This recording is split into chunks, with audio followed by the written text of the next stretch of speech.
take care of this child in order to then just say, it. I have to say, that's one of the most outrageous things I've heard in 12 years of doing this. Thank you. Wait, so let me be clear. So when a woman walks into an abortion clinic, she doesn't choose to do that? She has to do that? Because oftentimes the situations that put her in the condition to need them are why she's there. Oh, okay, so she doesn't have enough money. It's a myriad of factors. First of all, most of the time people go to abortion clinics, they don't have the resources in order to actually care about the ability to take care of... Okay, so let's pretend you're right. Let's said people want to solve the problem as much as I do. Let me give you another example. I want to eradicate all abortions. Do Democrats? No. Oh, so they don't want to solve the problem. But the problem with the hold on, no, abortion... that's important. So now you said we want to both solve the problem. I want to limit unjust human suffering and stop the Holocaust of our time, called the 1.5 million abortions every single year. Democrats think it's cool and they want to subsidize with taxpayer dollars. We don't want the same thing. They want to stop death. Women who do not get this health literally get hurt. They have to wait till they're septic in order to get help. Wait, hold on.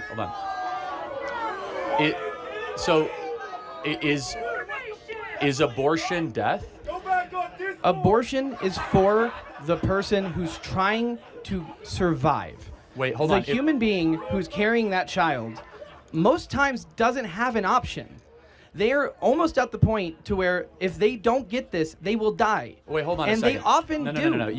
I allowed you. You know 99.9% of all abortions are not because of even incest, rape, or life of the mother. There are only a couple hundred cases of life of the mother every single year, and there are 1.4 million abortions every single year. 99.9% of the time, according to the abortion-funded Guttmacher Institute, these are abortions of choice. These are abortions that have become a form of birth control. Nobody chooses to have an abortion. They have to.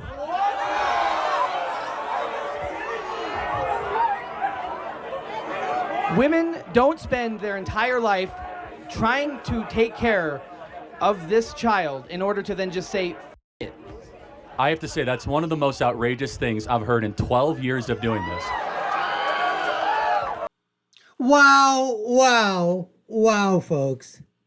If you couldn't believe what that gentleman just said there in his response to Charlie Kirk, and just take a look at Charlie Kirk's incredulous look and what he said in 12 years, he's never heard such an unbelievable statement as this gentleman makes.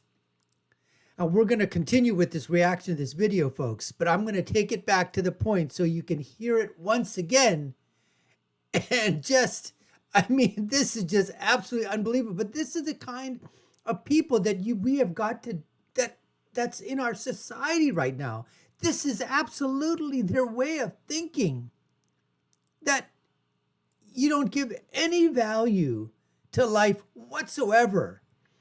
That value can be decided in terms of time, in terms of size, in terms of, gender. In any terminology, you can just go ahead, and decide that there's no value at whatever point in time that you want to take into consideration. And this gentleman right here, who's debating with Charlie Kirk, happens to basically house that kind of, I don't know what you want to call it, just that kind of unbelievable, no information, lack of knowledge, just virtue signaling, abortionist. That's pretty much it. Anyways, folks, you're watching the Dr. Nasser Sheikh Show. I'm your host, Dr. Nasser. Let's get to more of this debate with Charlie Kirk and this gentleman on abortion.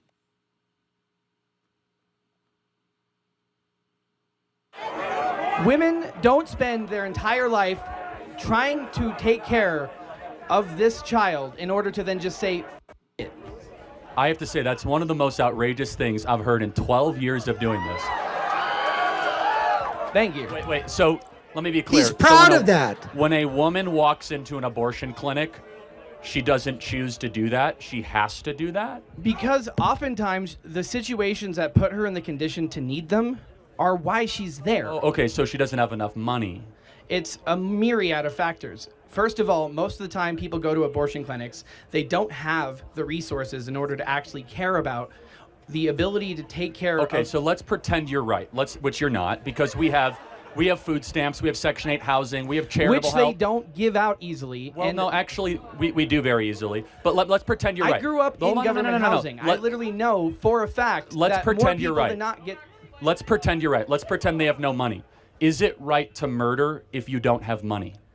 Is it right to murder if you don't have money? And you say that's not a bad faith argument. No, it's legit. Is it okay to kill another being if you don't have enough money to support that being? Are you saying that when a person... These people just can't answer the simple question with a yes or no. No, they have to go into semantics. ...is in the hospital because they know the fetus won't be viable. But hold on. That they know the fact that the child will die. What do you mean it will die? What are you talking about? Most of the cases where people need this kind of care is because no, it's they not. know. Yes, no, it is. You are completely making stuff up. 99.9% of all abortions are abortion of election. The baby is perfectly healthy. The mom is perfectly healthy. You really They're believe of a that? just age. And you say yes, I'm Guttmacher That's Institute. the Guttmacher Institute. There which you is go. funded by Planned Parenthood that published the study that said that they're abortions of selection and election. They're abortions of agency, not mother's life is at risk. How many people who had abortions do you know personally? A couple, and they all regret having abortions, actually. I'm a medic. Do you know how Great. often it is difficult to see these people not able to take care wait, hold on. of You're their a own medic? body? Yes. Wait, hold on. You're a medic, and you really don't know what you're talking about. That's Oh, Charlie Kirk with the... horrifying. I mean, like, so let me ask you this question. So, since you're a medic, when does brainwaves begin for a baby? Within the first 4 weeks. Yeah, okay. So, brainwave, how about heartbeat? 6 weeks. Right. So, how is that not a life if it has a heartbeat and brainwaves? When you have this child inside you, right? Child. The baby is supposed to be... Oh, it's called a baby now. Oh, not a fetus. So, wait, if it's a baby, that means it's murder. So if you care about children... Oh, now it's a baby. We got him, everybody. You see, this is the key of the abortion argument. Yes. It's a fetus. It's a clump of cells. But every so often, they'll use the word baby. And you and I both know babies deserve constitutional protection Then where is against the help murder. for them once they're born? The help? I'll tell you the help. We give them Medicaid. We give them charitable assistance. There's people, by the way, we know we have 2 million people on the adoption waiting list. Two times as many people on the adoption waiting list than abortions every single year. How many people do you know actually adopted a child? A lot, actually. How many of you guys were adopted? A lot of people. Look at all these miracles of adoption around you. Praise God that your mom didn't have an abortion. Praise God your mom didn't have an abortion. Praise God your mom didn't have an abortion. These are all miracles that I'm glad that your mom had the courage to put you up for adoption and have somebody else raise you so that you could be here today and enjoy life. So true. We are the crusaders of life. The Democrats are the cult of death. They just want people to be able to live without having to suffer. You have not addressed at all the women who are literally going septic. Well, they do. And you literally know for a fact that they get septic, go into the hospital, First of all, let's talk about the septic in thing. the parking lot. No, okay. This is I've heard this thing so many times that women are dying in parking lots all across America. Why isn't that being reported on front page news, especially with the news agencies that we have, the legacy media, which would love to report on stuff like this? You know how they twisted that story in Georgia about that lady that ended up in sepsis because she took the abortion pill. It had nothing to do with a botched abortion. It was after she took the drug and she went to the emergency room way too late. And it wasn't even a parking lot, folks. Why is that okay? These cases are so exceedingly rare. Let me address it. You're talking about 10 or 12 cases a year and 1.5 million abortions a year. No person in this Those audience... numbers aren't accurate. No, they are, actually. 1.5 million. Yes, they're... I needed a medical abortion because me and my baby were going to die. Yeah. As soon as I had that abortion... Come on up to the microphone. Tell him... Yeah, come on up. Why don't you tell him this? Yeah. So, my doctor... Talk in the mic. My doctor told me that me and my baby were going to die if I didn't get an abortion. And was he wrong? 18 weeks. After I had the abortion, my doctor informed me that my life was actually not at risk, and I was fully liable for paying for the entire abortion. So what about all the people who aren't you? What about the people who do get very sick and die, like well, hold Lori on. Tomlin? But no, we are talking about a couple. Just so you're clear, you are arguing on the extreme of the extreme. Yes. How about this? Let's come to some common ground. Let's say abortion can be legal if the mother's life is in danger. Would you then say outlaw all the other abortion? That is not a good faith argument. Hold. Again, you can't answer the question, so what do? Straw man. Not a good faith argument. This is where the left goes on these questions, folks. Hold on, because because you've been going all in. All of your chips are about life of the mother. So I will grant it for you. Let's say no abortion, life of the mother, okay? But then therefore, it's perfectly okay. If you say your life is at risk, you can get an abortion. Shouldn't all the other abortions be illegal then? If you have the social system set up to actually help these people raise the children, there wouldn't be an so issue. it would be like, I don't know, food stamps? Like, which people can't get because they get denied on a regular basis. A lot of times they can't get housing. Most of the time, the homeless don't get help. Drug addicts oftentimes are also people who are suffering from the same mental illness. It's really interesting, though, because then what do you have to say about the alarming amount of abortions that come from people that earn more than 6 figures a year? It's not about resources. It's about values. Here's the thing. I will never argue for a neonatal program, which means, of course, the gestational time a baby is in utero, where we allow the massacre of a baby just because you don't have enough money in the bank account. By no moral standard is it ever okay to be able to interfere with the life of another because your life might be minorly disrupted. Correct? I mean, apply that out further. For example, if you have a 3-year-old in your house and you lose your job, can you murder your 3-year-old because it makes it easier to pay the grocery bill? Of course not. I understand entirely where the issue of trying to take care of a child is. I lost one. I understand more than anybody how damaging that is. I'm sorry that happened. Type 1 diabetes took my 10-year-old from me. And I don't wish that on anyone in the world. Just have to say here, obviously, this was like, this guy just took this, a personal thing. I mean, an absolute, the loss of a child, the tragedy, the loss, the grieving, and he drops this into the middle of the conversation. And Charlie, like you said, we're sorry for your loss. But what does that have to do with the topic of abortion? In fact, this guy should be even more on the side of pro-life because he has experienced the loss of a child. Not in utero, not due to abortion, but a 10-year-old child that he's lost. And our prayers, obviously they go out to this gentleman here. And the conversation has been very civil, but it's just amazing that how this person's values have shifted towards abortion as if he's trying to punish. He's trying to, because of the loss of his child, he's punishing, other children from other people in terms of the abortion debate. But at the same time, the people who are asking for this are not doing it for themselves. They're doing it Let's try because to find some common ground. So your 10-year-old was taken from you. Yes. Then I asked you to have compassion for the people that are in the same moral equivalency that are not as developed as your 10-year-old is in the womb, that you are turning a blind eye to. Yes. It's not the same Why thing. is it? Why is it? No, this is important. Hold on one sec. This is important. Why is it not the same? What is the difference between a baby that's 10 weeks in the womb and your 10-year-old? What is the moral difference? There is 3 that I can name off the top of my head. 1, the baby that's coming is something that you need. Got it. Yep. It is. You're not going to say it's not. No, it's okay because again, these little trigger words and they're not snippets trigger because it does. Fine, but what is it? Is that they're not as big? No, it's 3 things. Okay. You need resources. You need ability to consistently No, that's not care. the point. I'm talking about moral worth, not resources. This is the same thing. No, you need it's to be not. able to devote that time because so many people raise kids and don't actually put time into caring about those LeBron kids. James knocks up a woman. So all the not inconceivable, right? Worth billions of dollars. So plenty of resources. You should say the Foo Fighters guy. So $1 billion, okay? He's worth $1 billion.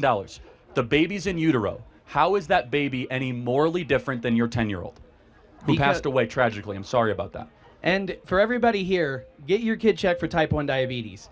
I promise you, We had her tested on a regular basis, and she passed away from organ failure in the middle of the night. Okay, so, but I just want to close up the conversation. Morally conversations but on this subject. The child that is being developed isn't here yet.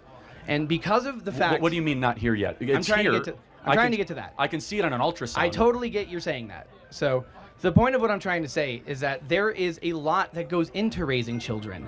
And people don't have the resources, the tools, the mental stress, and the ability to physically take care of it. Word salad. Oftentimes, we like to talk about, well, what if they could be this thing? No. This is very important. We have moral clarity. We as conservatives refuse to ever say that murder is acceptable based on... Except for when you want it in prison.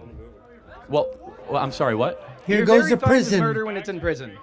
Wait, you mean the death penalty for murderers? Yes. Oh, okay. Yeah, the death penalty is not murder, it's killing, two different things. This is where they go to. Moral equivalency. The death penalty versus abortion. This is where the leftists go to, folks, when they're losing the argument. Literally the straw hair argument. Well, no, I mean, we have two different words. So, for example, self-defense is killing. Murder is the taking of a defenseless, innocent life. Yeah, those are two different things. Yes. Okay, great. So killing is different than murder. But do you actually think that someone who's on death row for raping and murdering an entire family is the moral equivalent of a baby that is in the womb? Are we supposed to stoop or be better than that? It won't answer the question. We're supposed to administrate. We literally are supposed to be better. No. And you're telling me that it's okay because we're stooping to his level. Well, hold on. No, one is administering justice. It's administering justice. The baby in the womb... Is it? Most of the time they're mentally ill. 90% of the time, these people don't know what they're doing. They're in shit situations that cause them to be... Last question, which I think is important. And I promise after this it'll be over. Which is, do you believe that abortion should be legal if the mom finds out that her baby has Down syndrome? Oh, good question. So you're saying that if this person... I can answer my question, thank you. It's a yes or no question, and it's a morally important one. You're equating Down syndrome to terminal illnesses. No, because, hold on. Because that's a straw hair argument. I'm asking a question. It's not an argument, it's a question. I will say it should be illegal to be able to terminate a baby if you find out it has Down syndrome. What say you? A baby should not be terminated for any other reason than protecting the life of the mother. So in that regard, I agree. Okay, got it. So how do you define life of the mother then? Anything that can severely hinder her quality of life. Got it. Her ability. Quality of life. So when you guys hear life of the mother, they don't mean that the mom's going to die in the emergency room. He just said quality of life. So it might be that you can't go clubbing anymore. Or that is not what I was saying. Oh, no, you said quality of life. Yes, there's more to quality of life than just clubbing. I literally mean being able to go outside, being able to stop postpartum depression, making sure that these people... No, that's fine. I want to get to the next question. We have clarity but not agreement. I don't believe that just because a baby is smaller, not as developed, happens to be in a womb, and dependent on a mom, they're of lower moral worth than the people in this audience. No one's saying that. No, you are saying it, actually. I, without a doubt, will support anybody who is trying to raise a child. I go out of my way to make sure. No, I know, but you're over-personalizing it. You said that if the quality of life. So if a mom has a 2-year-old and that 2-year-old is hindering her and she has depression and anxiety. That was a really, really good discussion. There was clarity on both sides. You saw from the young man, the gentleman there, on the side of abortion, on the side of pro-choice, obviously, and Charlie Kirk on pro-life. And there was a clear distinction. Now, many of the statements that this young man was making were completely erroneous, completely wrong. And the facts that Charlie was distilling and putting out there, this guy was questioning, saying they're not correct, but they're coming from the Guttmacher Institute, which is funded by Planned Parenthood. And these are their own statistics on the reasons why abortion, and it always goes back to these guys. Everybody takes the furthest, the most unbelievable situation that could be out there, and they take that situation and they try to move it to the forefront to say that one that's so far out there, so, unbelievable, that could, so improbable, that's going to be the main situation. And when that doesn't work, you fall back onto either, you know, a racist argument or a bigoted argument or a prejudice argument. And if that doesn't work, you go to the, you know, what about the inmates on death row and the death penalty argument?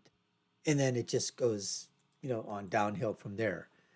But as long as you can continue to make the argument about give me the value, when do you want value of a human being, of a baby, of a fetus, of a clump of cells? When do you want that value of this living entity? At what point in time do you decide to say it has no more value, no more worth? That's the question that needs to be asked. Anyways, folks, we appreciate you taking the time to watch. You've been watching the Dr. Nasser Shake Show. I'm your host, Dr. Nasser. If you haven't done so already, subscribe to the channel, like, share, and follow. You all know what to do. Share your comments down below. Whose side were you on? My final thought is always, when you're right, you're right. And when you're left, you're wrong. Until next time, folks, y'all take care and stay safe.